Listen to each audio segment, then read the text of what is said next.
Hello दोस्तों, आज के क्लास में आप संत कबीर दास जी के जीवन परिचय पढ़ेंगे। 1455 साल गए, चंद्रवार एक ठाठ भये, जेठ सुदी बरसात को पूरन मासी प्रकट भये। विद्वानों ने कबीर दास जी का जन्म 1455 विक्रम संवत को माना है। ऐसा माना जाता है कि कबीर दास जी का जन्म काशी में हुआ था और वहाँ की एक ब्राह्मणी के गर्भ से कबीर दास जी का जन्म हुआ था। माता लोक लज्जा के कारण से अपने पुत्र को त्याग कर लहरतारा नामक तालाब के पास छोड़ दी। कर रहे नीरू और नीमा नामक दंपत जुलाहों ने कबीर को देखा। उनके पास कोई औलाद नहीं थी, जिसके कारण से नीरू और नीमा दोनों पति-पत्नी कबीर को अपने घर ला करके इनका पालन पोषण किए। जब ये बड़े हो गए तो इनका विवाह कर दिए। रूबी नामक एक सुंदर महिला के साथ जब इनका विवाह हुआ तो कबीर दास जी के पास दो रत्न ने जन्म लिया, जिसमें पुत्र का नाम कमाल और पुत्री का नाम कमाली था। कबीर दास जी के गुरु रामानंद जी थे। कबीर दास जी अपने समय के युग समाज सुधारक कवि के रूप में जाने जाते हैं। प्रतिभा संपन्न एवं प्रभावशाली थे। अनेक प्रकार के विरोध संस्कारों में आप पले थे। किसी भी आप बाह आडंबर कर्मकांड एवं पूजा पाठ को आप पवित्र, नैतिक और सादा जीवन को अधिक महत्व देते थे। कबीर दास जी सत्य, अहिंसा, दया तथा संयम से युक्त धर्म से सामान्य स्वरूप में विश्वास करते थे। इसे आप हिंदू और मुसलमान दोनों के अंधविश्वास एवं रूढ़ियों को, धार्मिक कुरीतियों को विरोध करते हुए समझाने का प्रयास करते हैं।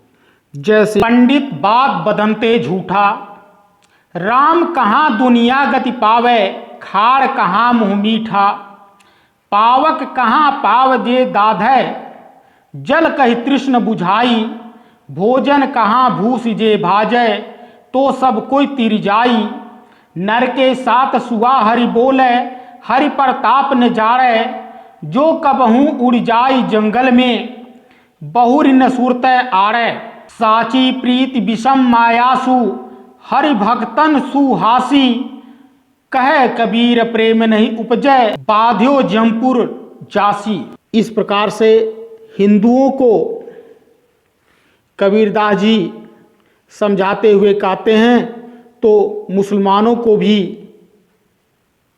समझाते हैं। जैसे कंकड़ पत्थर जोड़ के मस्जिद दिया बनाए, ता ऊपर चढ़ मुल्ला नमाज देत, क्या बहरा हुआ खुदाए।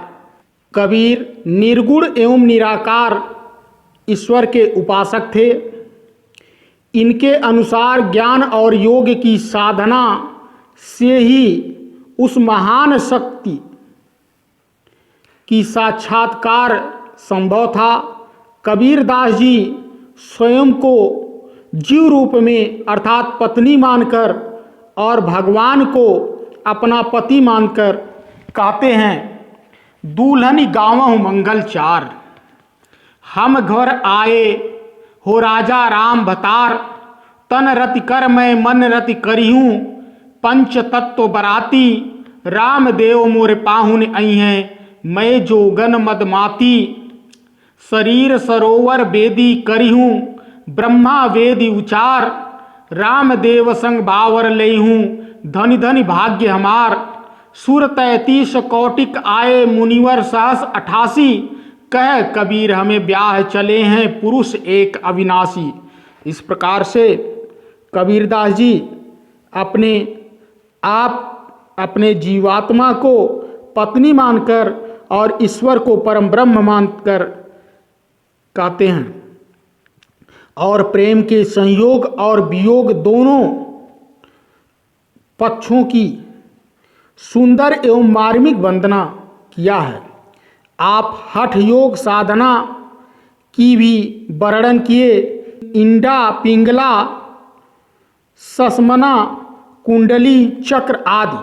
कबीरदास पढ़े लिखे नहीं थे, जैसे मसी कागज छूयो नहीं, कलम गढ़ो नहीं हाथ। इससे प्रतीत होता है कि कबीरदास जी पढ़े लिखे नहीं थे, परंतु जीवन का अनुभव बहुत अधिक था। इसलिए इनके रचना में सरल और स्वाभाविक भाव एवं विचार सौंदर्य के दर्शन होते हैं।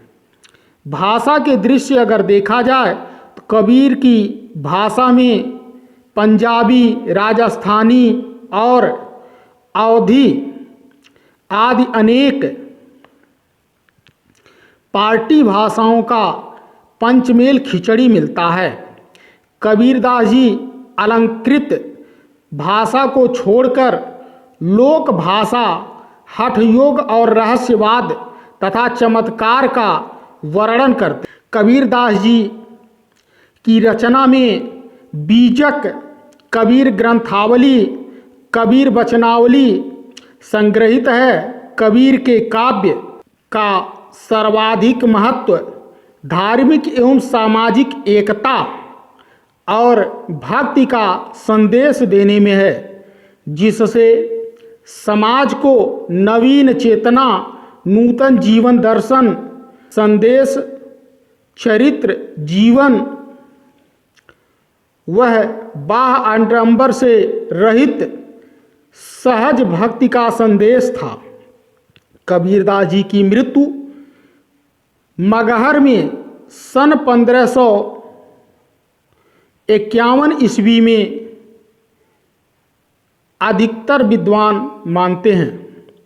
कबीरदास जी समाज के इस अंधविश्वास को समाप्त करने के लिए मगहर चले आए, और काशी में हाथ मरने वाला व्यक्ति स्वर्ग को प्राप्त होता है। इस अंधविश्वास को समाप्त करने के लिए कबीरदास जी अपने अंतिम क्षणों में मगहर आए और वहीं पे इनकी मृत्यु हो गई। इसी के साथ कबीरदास जी का जीवन परिचय समाप्त होता है। तो लाइक, सब्सक्राइब और शेयर ज़्यादा से ज़्यादा करें, ज़्यादा से ज़्यादा लोगों तक इसका लाभ पहुंच सके। धन्यवाद।